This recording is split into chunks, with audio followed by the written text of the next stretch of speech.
Asalaamu calaykum. Tan waa sheeko jacayl oo dhab ah. Magaalada quruxda badan ee Maka ee dalka Sacuudiga, laba shaqsi oo lagu kala magacaabo Khaalida iyo Caasha ayaa isku arkay waddo horseedi karta sheeko jacayl oo ka baxsan riyadooda. Sheekadoodu waxay markhaati u tahay awoodda qadarka iyo xoogga joogtada ah ee jacaylka dhabta ah. Khaalid iyo Caasha waxay markii ugu horreysay ka gudbeen dariiqyo ay ku guda jireen xajka ay ku soo galayeen Maka. Labada muslimiin ee cibaadada leh waxaa magaalada barakaysan u soo jiitay dareen qoto dheer oo ruuxi ah iyo rabitaan ah inay ku xirmaan iimaankooda. Waxayna ogeyn in kulankoodu ka dhigan yahay bilowga sheeko jacayl oo cajiib ah.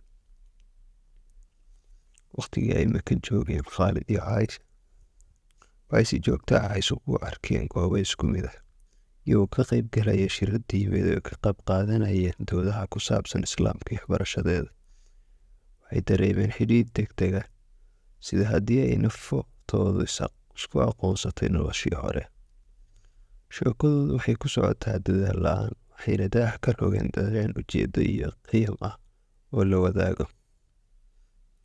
Markii socdaalkoodii ruuxiga ah ee Maka uu soo dhammaaday, Khaalid iyo Caasha waxay isweydaarsadeen macluumaadka xiriirka, iyagoo ballan qaaday inay la xiriiri doonaan. May ogin in xiriirkoodu si qotomi doono oo uu sii xoogaysan doono maalin kasta oo dhaafta. Bishii xigtay, Khaalid iyo Caasha waxay galeen wada sheekaysi aan la tirin karin, iyagoo ka wada hadlay arrimaha iimaanka oo keliya, balse sidoo kale waxay ka wada hadlayeen riyadooda, hamigooda iyo halgoonkooda shakhsi ahaaneed. Waxay isku taageereen midba midka kale si dhumuc iyo dhuuban, iyagoo sii haya raaxa, hanuunin iyo dhiirigelin aan leexleexad lahayn midba midka kale. Waqtigu markii socday, Khaalid iyo Caasha waxay garteen in xiriirkoodu u siibtay wax ka qoto dheer. Waxay si qoto dheer u jeclaadeen jacayl, iyagoo garwaaqsaday in xiriirkoodu aanu ahayn mid ruuxooda jacayl. Waxay la kulantay caqabad weyn. Reerka Khaalid waxay u qorsheeyeen Khaalid guur si waafaqsan dhaqanka iyo dhaqanka Khaalid. Waxa uu isu arkay inuu ku dhex milmay rajada reerkiisa iyo rabitaanka qalbigiisa inuu la joogo Caasha, iyagoo go'aansaday in jacaylkooda u dagaalamaan. Khaalid iyo Caasha waxay go'aansadeen inay si wadajir ah u wajahaan caqabadaha. Waxay u tageen reerka Khaalid iyagoo muujinaya jacaylka iyo xidhiidhka qotada dheer ay wadaagaan. Waxay codsadeen in la fahmo oo la aqbalo, iyagoo rajeynaya in jacaylkoodu ka sarreeyo filashooyinka bulshada. Marka hore, qoyska Khaalid waxay ku dhibtoodeen inay aqbalaan xidhiidhkooda.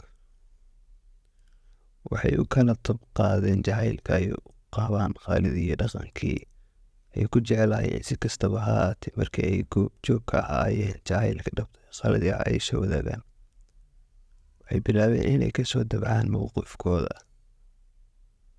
Waxay arkeen farxad iyo reynreyn indhaha wiilkoodii ka soo baxaysa, waxayna garteen in jacaylka dhabta ah mudan in la qaato, xitaa haddii uu ka hor imaanayo heshiisyada. Iyagoo taageero ka helaya qoyska Khaalid, lamaanahan ayaa qisada jacaylkooda aad u soo korodhay.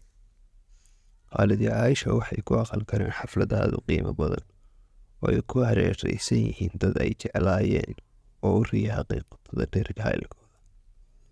Midowgooda wuxuu ahaa dabaaldegga awoodda jacayl ee uu uga gudbi karo caqabadaha iyo caddaynta awoodda jacaylka dhabta.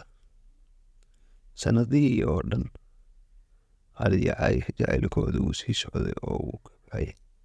Waxay wada dhiseen nolol ay ka buuxaan jacayl, ixtiraam iyo qiyam wadaag. Waxay noqdeen tiirar xoog iyo taageer midba midka kale u ah, isagoo nimco iyo dadaal aan leexleexad lahayn kaga gudbaya.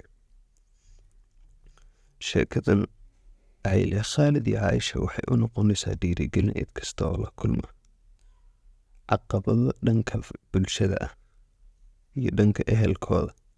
Waxayna xasuusinaysaa in jacaylka dhabta ah uu mudan yahay loo dagaalamo, iyo in awoodda jacaylka kaga gudbi karo caqabadaha dhaqanka. Dalka Sacuudiga iyo meelo kaleba, qisada jacayl ee Khaalid iyo Caasha waxay weli tahay mid taabanaysa qulubta dadka maqla waxay tahay mid taabanaysa qulubta dadka maqla iyadoo dhammaan inay xasuusinaysan jacaylku aan wax xuduuda ah lahayn. Raacitaanka jacaylka dhabtaahina uu yahay safar mudan in la bilaabo.